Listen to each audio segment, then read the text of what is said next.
Good morning class. आइए देखते हैं युग्म आभास संख्या किसे कहते हैं।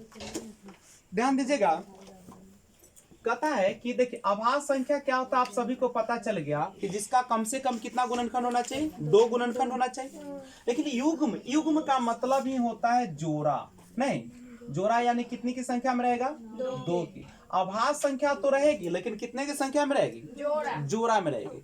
लेकिन क्या जोड़ा आभास संख्या कोई भी अगर हम ले ले, जैसे 7 या 11 ले ले, तो क्या यह युग्म आभास संख्या कहलाएगी? तो बिल्कुल नहीं कहलाएगी। क्यों नहीं कहलाएगी? तो सुनिएगा, युग्म आभास संख्या वह होती है जिसका अंतर 2 हो। ऐसी अभाज्य संख्या, ऐसी अभाज्य संख्या जिसका अंतर 2 हो, जिसका अंतर कितना होना चाहिए, 2, जिसका अंतर 2 हो, उसी को हम लोग कहते हैं युग्म आभास संख्या। जैसे एग्जांपल के लिए 3 और 5, देखिए युग्म आभास संख्या जोड़ा में है और दोनों के बीच का अंतर कितना है, 2 हो गया। इस तरीके से 5 और 7 ले सकते हैं, ठीक है। इसी तरीके से आप 11 13 ले सकते हैं, 17 और 19 ले सकते हैं, 29 और 31 ले सकते हैं। ये सारा के सारा युग्म आभास संख्या होगा। चूंकि देख सकते हैं आप जो है ये दोनों आभास संख्या है और दोनों के बीच का अंतर कितना होगा, 2। मान लीजिए कि आप देखते हैं कि 5 के बाद 7 आभास संख्या, ठीक है चलो। 7 के बाद तो 9 नहीं होता, 11 होता है, नहीं तो ये आभास नहीं होगा, ये होगा, ठीक है। युग्म आभास संख्या, युग्म का अर्थ ही होता है जोड़ा में। 2 आभास संख्या जोड़ा में होना चाहिए और दोनों के बीच का अंतर कितना होना चाहिए, 2, ठीक है।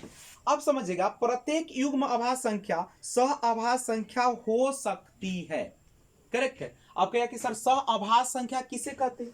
यहां से एक सवाल आता है कि सह अभाज्य संख्या किसे कहते हैं, सह आभास संख्या किसे कहते हैं, ठीक है। तो सह आभास संख्या वह संख्या होती है, सह आभास संख्या वह होती है जिसका क्या होता है, सह आभास संख्या किसको, को प्राइम नंबर किसको कहते हैं आप लोग, जो जिसका कम से कम 2 से ज्यादा जो है गुणनखंड हो, जिसका कम से कम 2 से ज्यादा गुणनखंड हो, उसी को हम लोग क्या कहते हैं, सह आभास संख्या, को प्राइम नंबर उसी को कहा जाता है। यहां समझिएगा, प्रत्येक युग्म अभाज्य संख्या जो होता है, अभाज्य संख्या सह अभाज्य संख्या हो सकती है, ठीक है। लेकिन प्रत्येक सह अभाज्य संख्या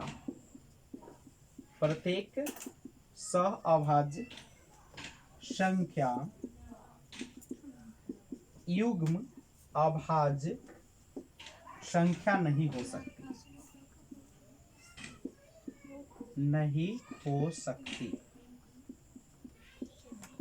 देखिए, प्रत्येक युग्म अभाज्य संख्या सहअभाज्य हो सकती है, क्योंकि सहअभाज्य संख्या का कहता है कि गुणनखंड की संख्या कितना होना चाहिए, कम से कम 2 या 2 से ज्यादा।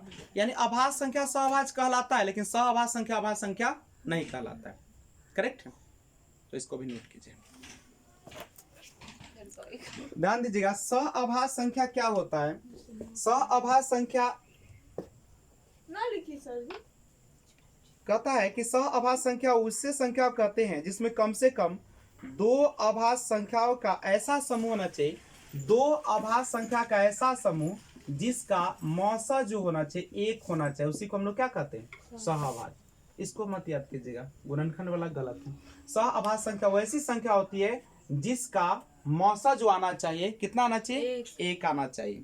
या ऐसी संख्याओं के जोड़े जिनके गुणनखंडों में 1 के अतिरिक्त कोई भी उभयनिष्ठ गुणनखंड न हो, दोनों में केवल क्या मिले, 1 मिले और कोई संख्या नहीं मिले। या कम से कम 2 अभाज्य संख्याओं का ऐसा समूह जिसका मौसा कितना होना चाहिए, 1 होना चाहिए, उसी को हम लोग क्या कहते हैं, सहअभाज्य। याद रखिएगा।